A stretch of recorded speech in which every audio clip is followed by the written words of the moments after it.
بسم اللہ الرحمن الرحیم۔ رب ذوالجلال کے بابرکت نام سے شروع کرتا ہوں جو دلوں کے راز خوب جانتا ہے۔ آپ سبھی ناظرین کو روحیل وائس چینل میں دل کی گہرائیوں سے خوش آمدید کہتا ہوں۔ ناظرین، داستان الف لیلہ میں تیسری کہانی پیش خدمت ہے، آئیے ملاحظہ فرمائیے۔ قدیم زمانے میں ہندوستان کے کسی حصے میں ایک نہایت نیک اور انصاف پسند بادشاہ رہتا تھا۔ اس کے 3 بیٹے تھے۔ سب سے بڑا حسین، منجھلا علی، چھوٹا احمد۔ بادشاہ سب سے یکساں محبت کرتا تھا۔ ان تینوں بھائیوں کی ایک چچا زاد بہن نور النہار تھی۔ نور النہار بے حد حسین اور ذہین لڑکی تھی۔ حسین، علی اور احمد تینوں اس سے محبت کرتے تھے اور ہر ایک کی خواہش تھی کہ میری شادی نور النہار سے ہو۔ بادشاہ بھی اس بات سے واقف تھا اور چاہتا تھا کہ کسی طرح اس معاملے کا حل نکل آئے۔ بہت غور کے بعد ایک روز اس نے تینوں بیٹوں کو بلایا اور کہا کہ تم تینوں سفر کے لیے جاؤ اور میرے لیے حسب مرضی کچھ تحفے لے کر آؤ۔ جس کا تحفہ سب سے زیادہ اچھا ہوگا اسے نور النہار کی شادی کر دوں گا۔ تینوں بھائیوں نے سر تسلیم خم کیا اور سفر کے لیے تیار ہو گئے۔ بادشاہ نے معقول زادرہ دے کر سب کو رخصت کر دیا۔ حدود شہر تک تو وہ ایک ساتھ رہے، پھر الگ الگ سمت میں روانہ ہو گئے۔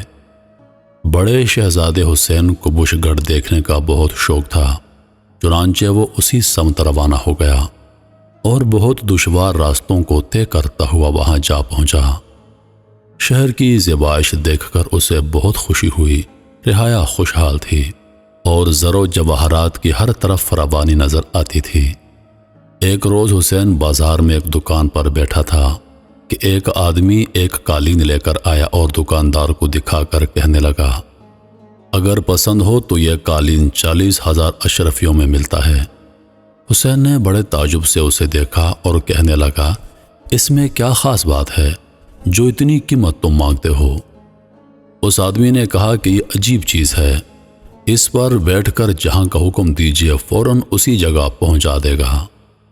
شہزادہ اس کی یہ صفت دیکھ کر بہت خوش ہوا اور دل میں سوچنے لگا، والد کے لیے اس سے بہتر اور کون سا تحفہ ہوگا۔ چنانچہ اس نے امتحان کے بعد 40,000 اشرفیوں میں وہ قالین خرید لیا اور یہ سوچ کر کہ میں اس کی مدد سے ذرا سی دیر میں وطن پہنچ سکی تفریح کے لیے مزید قیام کا ارادہ کر لیا۔ تینوں بھائی یہ فیصلہ کر چکے تھے کہ 1 سال کی مدت ختم ہونے پر شہر سے باہر ایک جگہ پر ملیں گے اور ایک ساتھ والد کے پاس جائیں گے۔ حسین مطمئن و مسرور سیر و تفریح میں مشغول رہا۔ ایک روز اس نے وہاں کا بت خانہ دیکھا جہاں پیتل کے بہت بڑے بت تھے اور لاتعداد جواہرات بطور نذرانہ بھان چڑھائے جاتے تھے۔ اس بت خانے کے چاروں طرف باغ تھا، اس میں بھی جگہ جگہ بت نصب تھے۔ قریب ہی شاہی محل تھا، اس کے چاروں طرف عمارتیں بنی تھیں۔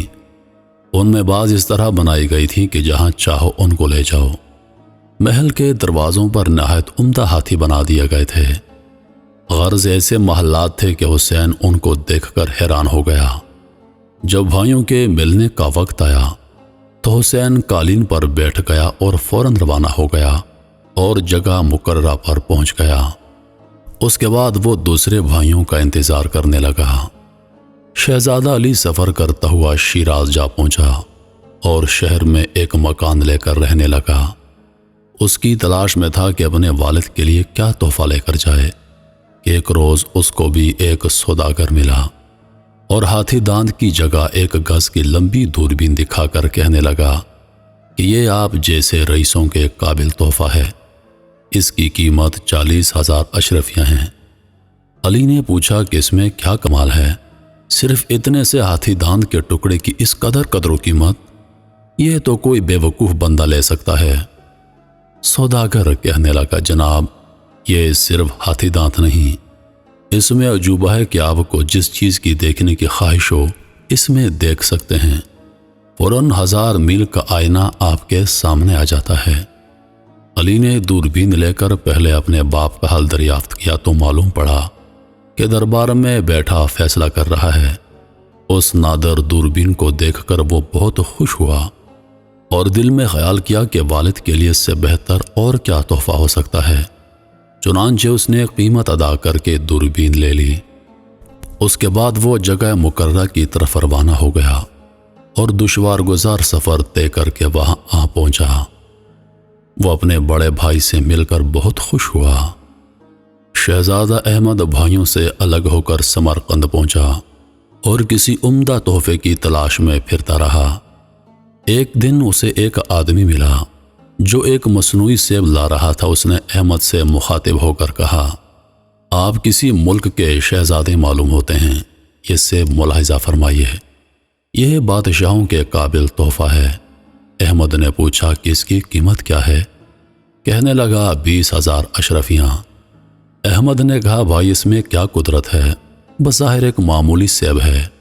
وہ شخص کہنے لگا کہ اس کی تاثیر یہ ہے، اگر کسی قریب المرگ بیمار کو سنگھا دیا جائے تو وہ تندرست ہو جاتا ہے۔ احمد نے وہاں کے دارالشفا میں کئی مریضوں پر تجربہ کیا اور جب وہ سیب صحیح ثابت ہوا تو باپ کے لیے یہ عجیب و غریب تحفہ 20,000 اشرفیوں میں خرید لیا۔ پھر یہ بھی منزل مقصود کی طرف روانہ ہو گیا اور آخر اپنے بھائیوں سے جا ملا۔ وہاں تینوں نے اپنے اپنے تحفے ایک دوسرے کو دکھائے اور خود ہی کہنے لگے، بظاہر والد اب بھی یہ فیصلہ نہیں کر سکیں گے کہ کس کا تحفہ عمدہ ہے۔ ایک روز سب نے کہا کہ علی تم اپنی دوربین سے دیکھو کہ نور النہار کیا کر رہی ہے۔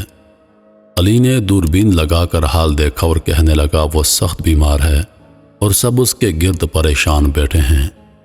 باقی تینوں بھائیوں نے بھی باری باری یہ حال دیکھا تو پریشان ہو گئے اور حسین کے قالین پر بیٹھ کر حکم دیا کہ نور النہار کے کمرے کے سامنے ہمیں پہنچا دے۔ قالین اڑا اور چند لمحوں میں کمرے کے دروازے پر آ کر ٹھہر گیا۔ تینوں شہزادے جھٹ سے اندر جا پہنچے تو بادشاہ ان کو دیکھ کر حیران رہ گیا۔ احمد نے فوراً سیب نکال کر نور النہار کو سونگایا۔ اس کو اسی وقت ہوش آ گیا اور تھوڑی دیر بعد بالکل صحت یاب ہو گئی۔ تینوں شہزادوں نے اپنے اپنے تحفے بادشاہ کے سامنے پیش کر دیے۔ بادشاہ خوش ہوا اور کہنے لگا، اس وقت تینوں تحفوں نے برابر کام دیا ہے، اگر ان میں سے ایک بھی موجود نہ ہوتا تو نور النہار اچھی نہیں ہو سکتی تھی، اس لیے میرے خیال میں کسی کو فوقیت نہیں دی جا سکتی۔ اب میں سمجھتا ہوں کہ جنگل میں چل کر تم تینوں تیر چلاؤ، جس کا تیر سب سے آگے جائے گا نور النہار کی اس کے ساتھ شادی کر دی جائے گی۔ تینوں شہزادے راضی ہو گئے اور جنگل میں جا کر ایک کھلے میدان میں تیر چلائے۔ احمد کا تیر تو کسی کو نظر نہ آیا، ہر چند دور نزدیک تلاش کیا لیکن اس کا پتہ نہ چلا۔ باقی حسین اور علی میں علی کا تیر آگے نکل گیا، چنانچہ بادشاہ نے نور النہار کی شادی علی سے کر دی۔ احمد اور حسین اس تقریب میں شریک نہیں ہوئے۔ حسین نے فقیری لے لی اور گوشہ نشین ہو گیا، لیکن احمد پریشان تھا کہ آخر میرا تیر گیا تو کہاں گیا۔ چنانچہ وہ اپنی تیر کی تلاش میں نکل پڑا۔ 3-4 میل آگے جا کر احمد کو اپنا تیر زمین میں دھنسا ملا۔ وہ حیران تھا کہ تیر یہاں پر آخر کیسے پہنچ گیا۔ تیر لے کر وہ اپنے والد کو دکھانے کا ارادہ رکھتا تھا کہ آپ نے بہت جلدی فیصلہ کر دیا۔ اتفاقاً اسے وہاں پر ایک کمرہ نظر آیا۔ احمد کمرے کے اندر داخل ہو گیا تو ایک وسیع میدان میں ایک نفیس محل نظر آیا۔ وہ اس کی طرف بڑھا تو اندر ایک حسین مہجبی نوجوان شہزادی چند کنیزوں کے جھرمٹ میں نکلی اور احمد کے قریب آئی۔ احمد نے بڑے ادب سے سلام کیا۔ شہزادی نے اس کو خوش آمدید کہا اور نام لے کر خیر و عافیت کی خبر پوچھی۔ احمد حیران رہ گیا کہ اس کو میرا نام کیسے معلوم۔ آخر وہ ضبط نہ کر سکا اور پوچھا، آپ مجھے کس طرح جانتی ہیں؟ وہ حسین محجبین مسکرائی اور کہنے لگی، آئیے تشریف رکھیے، پھر میں سب حال عرض کروں گی۔ احمد اس کے ساتھ بارہ دری میں آ گیا جہاں اس کو نفیس مسند پر بیٹھا دیا گیا۔ وہ نوجوان شہزادی بھی قریب بیٹھ گئی۔ احمد نے دیکھا بارہ دری میں ایسے لاجواب جواہرات لگے ہیں کہ عقل حیران رہ جائے۔ اس کے بعد شہزادی بولی، میں پریوں کی نسل سے ہوں، میرا نام پری بانو ہے، میں مدت سے آپ کو جانتی ہوں۔ مجھے یہ بھی معلوم ہے کہ آپ تینوں بھائی نور و نہار سے شادی کے خواہش مند ہیں۔ میں نے ہی آپ کے والد کو یہ طریقہ بتایا ہے کہ شہزادوں سے تحفے منگائیے، پھر خود ہی حسین کو بش گھڑ میں قالین دیا، علی کو شیراز میں دوربین دی اور تمہیں سمرقند میں سیب دیا۔ اس طرح فیصلہ نہ ہو سکا تو میں نے ہی تمہارے والد کو تیر چلانے کی ترکیب سمجھائی، لیکن مجھے معلوم تھا کہ تمہارا تیر سب سے آگے نکل جائے گا، اس لیے میں نے اس کو ہوا میں روک لیا اور یہاں لا کر گاڑ دیا۔ دراصل یہاں آپ کو تکلیف دینے کی خطاوار میں ہی ہوں، اب آپ کو اختیار ہے، جو سزا چاہیے مجھے دے دیجیے۔ احمد پری بانو کو دیکھ کر اس پر عاشق ہو چکا تھا، کہنے لگا، یہ میری خوش قسمتی ہے کہ قدرت نے نور و نہار سے زیادہ حسین شہزادی سے ملاقات کرا دی، میں آپ کا بیدام غلام ہوں۔ پری بانو مسکرا کر کہنے لگی، مجھے مزید کچھ نہیں کہنا، یہ سارے واقعات سن کر آپ نے اندازہ لگا لیا ہوگا، میں مدت سے آپ کی طلبگار کنیز ہوں۔ احمد نے محبت سے پری بانو کے ہاتھ کو بوسہ دیا اور آپس میں کول قرار ہو گئے۔ احمد کہنے لگا، یہ تو فرمائیے ہمارا آپ کا میل کیوں کر ہوگا؟ آپ کے والد ہمارا عقد کرنے کو کس طرح تیار ہوں گے؟ پری بانو نے کہا، اس معاملے میں مجھے والد نے اختیار دے رکھا ہے، آپ فکر مند نہ ہوں۔